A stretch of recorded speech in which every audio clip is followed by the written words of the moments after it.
전 시간에 말씀드린 것처럼 특히 간목과 기토 그리고 음양의 표현으로서의 간목과 기토 그리고 음양에 대한 일반적인 내용 가지고 좀 말씀을 드리겠습니다.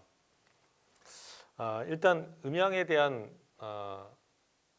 이론을 구체적인 사례를 통해서 말씀드리기 전에 일단 팔자를 보고요. 그것을 구체적으로 좀 말씀을 드릴게요. 아까 그 팔자가 무엇이었죠? 병진이셨나요? 네, 병진. 그 다음에 경자셨죠? 경자. 그 다음에 을묘, 그죠? 을묘. 그 다음 마지막이 뭐였죠? 갑신. 갑신입니까? 네, 갑신. 자, 이런 팔자인데요. 자, 음양 이론을 구체적으로 그렇다면 팔자에 어떻게 적용할 것인가? 처음에는 이제 천간입니다. 처음에는 천간. 처음에는 천간의 내용, 그 다음에 지지의 내용이죠. 천간을 한번 살펴보겠습니다. 천간. 여러분들 다 아시겠지만 10간으로 이루어졌죠. 천간은 갑을병정, 무기경신임계로 이루어졌습니다. 그리고 갑을병정, 무기경신임계는 차례차례로 양음, 양음, 양음, 양음, 양음으로 이루어져 있죠. 따라서 이 천간이라고 하는 것은 물론 과학적으로는 천문학이지만 그것은 사람들의 어떤 생각과 이념을 의미하거든요. 천간이 생각입니다. 지지는 현실이죠. 그렇다면 천간에 있어서 양의 기운, 양의 기운이라는 건 뭘까요? 뭔가 바깥이고 활발하게, 그죠? 활발하게 활동하는 거죠. 음이라고 하는 것은 수렴과 응축의 과정이고요. 양이라고 하는 것은 확대, 발산의 개념입니다. 따라서 지금 이 팔자에서 가장 간단하게는요.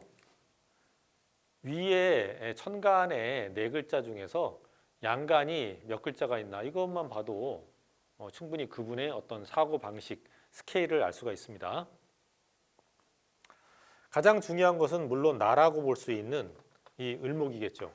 을목은 양간인가요? 음간인가요? 다들 아시겠죠? 초급 과정을 어느 정도 마치신 분들은 아시겠지만 음간입니다. 음간입니다. 지금 연주, 월주, 일주, 시주가 있는데요.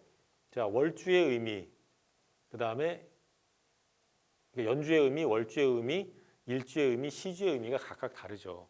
그 명리학을 어떻게 보느냐 굉장히 중요합니다만 연주의 의미는요. 연주의 의미는요. 자, 태양계가 은하계에서 공전을 하지 않습니까? 그 태양계 내의 지구도 있는데 그러한 태양계 자체가 그리고 거기에 포함되어 있는 지구를 포함해서 우주 전체의 커다란 흐름이 있죠. 은하계를 포함한 그러한 커다란 흐름을 의미합니다. 그것이 연주고요. 그 다음에 월주는 지구가 태양 주위를 공전하죠. 그 공전했을 때 가장 중요한 것은 사실 계절이에요. 따라서 명리학에서 가장 크게 작용하는 것은 월주라고 볼 수가 있겠습니다. 그 다음에 일주인데요. 여러분도 잘 아시겠지만 당나라 때 이허중을 중심으로 한 당사주라고 하는 것이 있습니다. 당나라 때 사주란 뜻이죠. 그런 당사주가 연을 중심으로 했습니다. 즉 띠를 중심으로 했어요. 하지만 송나라 때 서자평에 의해서 일주 중심의 명리학이 시작됐죠. 그렇다면 일주라는 것이 왜 이것이 나를 의미하는지, 왜 일간이 나를 의미하는지 이런 원리도 좀 이해를 하셔야지 사실 명리학을 쭉 연구를 하실 때 충분하게 좀 발전적인 사고를 할 수가 있거든요. 명리학은 암기가 아닙니다. 이것을 좀 이해하셔야 됩니다. 그 다음에 시가 있죠.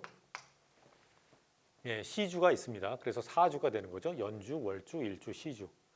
자, 연은 태양계 자체의 움직임을 의미하고요. 월은 그 지구의 공전을 통한 계절을 의미하고요. 일도 물론 지구가 365일 태양 주위를 돌지 않습니까? 하지만 그 날짜 자체의 개성과 특징이 있어요. 그래서 제가 초보 강의 때 말씀을 드립니다만 같은 해에 태어난 사람이라든가 같은 월에 태어난 사람은 굉장히 많습니다. 그 많은 사람들을 일률적으로 하나의 운명으로 규정한다는 것은 굉장히 정확도가 떨어지죠. 따라서 일이라고 하는 개념을 통해서 그 사람의 운명, 그 사람의 개성, 퍼스널리티를 규정할 수 있다는 것입니다. 그런 의미에서 일주 중심의 명리학이 탄생하게 된 것입니다. 자, 그렇다면 이분의 개성은 그렇다면 천간도 있고 지지도 있죠? 그런데 왜 지지, 묘가 내가 아니고 왜 을이 내가 될 것인가? 그것도 제가 초급 때 말씀을 드립니다만, 자, 인간은 사유하는 존재입니다. 그리고 사고를 통해서 먼저 육체가 딸려가요. 예, 물론 육체의 사고가 끌려가는 측면도 있겠죠. 하지만 그것은 굉장히 퇴행적인 관점이고요. 정신이 육체를 끌고 간다라고 보는 것이 훨씬 더 적극적인 관점입니다. 따라서 나는요, 이 을목이라고 하는 정신에 의해서 규정이 돼요. 예, 그래서 을목이 내가 되는 것입니다. 을목의 의미는 화초죠, 화초. 화초라면 뭔가 꽃을 피우고, 그죠? 예, 뭔가 확산되는 그러한 아름답게 꽃을 피우고 뭔가 성장시키는 그러한 개념입니다. 하지만 을목은 양간인가요, 음간인가요? 음간이죠. 따라서 이분의 어떤 속성, 개성은 양적인 것이라기보다는 차분하게. 자, 여기 음이 있죠? 직관. 직관입니다. 직관적인 것들을 의미한다고 볼 수가 있겠습니다. 하지만 간목과 경금과 병화가 있죠. 이것은 전부 양간이거든요. 이것은 전부 스케일이 큰 겁니다. 그러면 전반적으로 이분의 사고는 스케일이 굉장히 클 수 있다. 사고 자체는 스케일이 굉장히 큽니다. 크지만 나 자신의 행동 방식은 굉장히 차분하고, 그죠? 실질적인 것, 이런 것들을 추구하게 된다는 것입니다. 하지만 전체적으로는 스케일이 크죠. 그리고 이 연주, 월주, 일주, 시주에 드러난 이러한 생각들, 병화의 생각, 경금의 생각, 을목의 생각, 간목의 생각, 이러한 것들은요, 그 사고 과정을 그대로 드러냅니다. 자, 처음에 병화는 뭐죠? 다들 아시겠지만 태양입니다. 그러면 처음에 무엇인가를 시작할 때 태양처럼 시작을 합니다. 뭔가 환하게 비치고 이것을 무엇인가를 해야 되겠다. 그죠? 일의 시작과 일의 마무리거든요. 그럼 일의 시작은 처음에 태양처럼 뭔가 양적인 기운을 가지고 시작을 하죠. 자, 그러다가 두 번째 경금의 단계에 접어듭니다. 그럼 이분은 어떤 생각을 하냐면 처음에 무엇을 해야 되겠다라고 시작을 했다가 그 다음에 다시 차분해지는 거죠. 다시 차분해져서 가만히 있어봐. 이것이 자, 이거 제대로 될 수 있는 것일까? 뭔가 부정적인 측면은 없는 것일까? 라고 비판적인 사고가 생각됩니다. 비판적인 사고를 생각하지만 다시 부드러운 사고가 돌아오죠. 하지만 이거를 좀 하나하나 구체적으로 살펴서 내가 일하려고 하는 그 사업의 내용들을 하나하나 좀 알뜰하게 생각해 보자, 이런 생각을 하게 됩니다. 자, 그러다가 제일 마지막에는 어떤 결론인가요? 맞아, 하지만 이런 걸 해야 되는 거야 라고 갑이라는 생각으로 마무리를 짓는다는 거예요. 즉 연, 월, 일, 시가 그분의 사고 방식의 패턴을 이야기를 하고 있습니다. 그래서 음과 양의 내용들 이렇게 살펴봤는데요.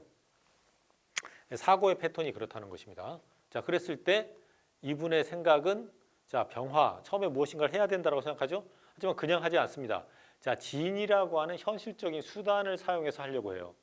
진이라고 하는 것은 용인데 용은 구름을 이렇게 몰고 가거든요. 그렇다면 그냥 혼자가 아니고 사람들과 함께 하려고 하겠죠.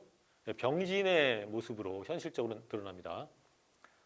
그다음에 아까 어떤 반성적 사고가 있다고 제가 말씀드렸어요. 그런 사고는 굉장히 하지만 차가운 아주 냉철함, 이런 것들이 현실적으로 있고요.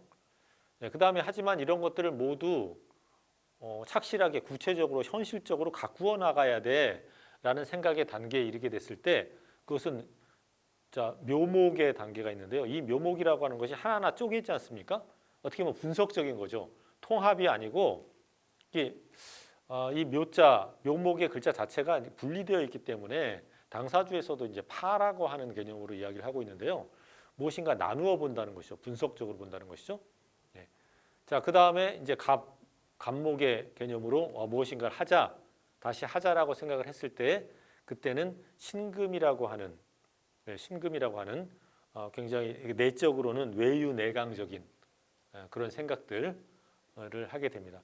그래서 사실 이 연, 월, 일, 시, 주, 이 사주와 8글자를 통해서 인간의 심리의 변화가 어떻게 이루어지는가에 대해서 우리가 알아볼 수 있겠습니다. 그렇게 봤을 때 특히 명리학에서 많이 이야기되고 있는 게 이제 병화와 경금이라고 하는 겉으로 드러난 모습이죠. 천간은 겉으로 드러난 모습입니다. 겉으로 드러난 모습에 병화와 경금의 이미지로 첫 인상이 이제 드러납니다. 처음에 어떤 태도가 겉으로 보이는 태도가 이렇다는 것입니다. 예, 그랬을 때 우리가 어떤 역으로 말입니다. 역으로 우리는 꼭 어떤 만세력을 통해서 그분의 연주, 월주, 일주, 시주를 뽑아냅니다. 네, 추출해내는데 그 전에 사실은 만세력을 보지 않고 그분만 보고도 사실 천간의 내용을 알 수가 있거든요. 제가 지금 말씀드린 첫 인상부터 시작해서 그분의 어떤 사업의 방식들 그리고 그분의 어떤 개성, 속성의 측면들 이런 행동의 방식들을 통해서 사실은 알아낼 수가 있는 것입니다. 그래서요 오늘은 하나의 사례를 가지고 일단 사고가 양적이냐 음적이냐 그리고 그분의 행동하는 방식들이 어떻게 드러나느냐 이걸 말씀드렸습니다. 이 사례는 그래도 중화적인 형태, 음과 양이 어느 정도 조화된 형태의 사주팔자입니다. 그런데 어떤 분의 경우는 전부가 양인 경우가 있죠. 그것을 뭐라고 합니까? 다 아시겠지만 양팔통이라고 하고요. 모두 다 음인 경우가 있어요. 플러스 마이너스 음인 경우가 있죠. 그것을 뭐라고 하나요? 예, 맞습니다. 음팔통이라고 합니다. 그런 양팔통과 음팔통의 경우에는 양적인 기운들, 활동적인 것 또는 내향적인 모습들, 외향적인 모습들과 직관적인 모습들 이러한 것들이 사실 드러나게 되거든요. 그러한 사례들을 통해서도 우리가 그분의 팔자에서 빚어지는 성격이라든가 성향들을 알아낼 수가 있습니다. 그래서 오늘은 사주팔자 하나만 가지고 그분의 어떤 사고의 형태라든가 또는 행동 방식에 대해서 제가 좀 살펴봤고요. 다음 시간에는 보다 더 구체적으로 태극과 환극과 무극이라고 하는 동양 철학적인 내용들과 간목과 기토의 운동성들이 어떤 관련이 있는지에 대해서 살펴보도록 하겠습니다. 네, 감사합니다.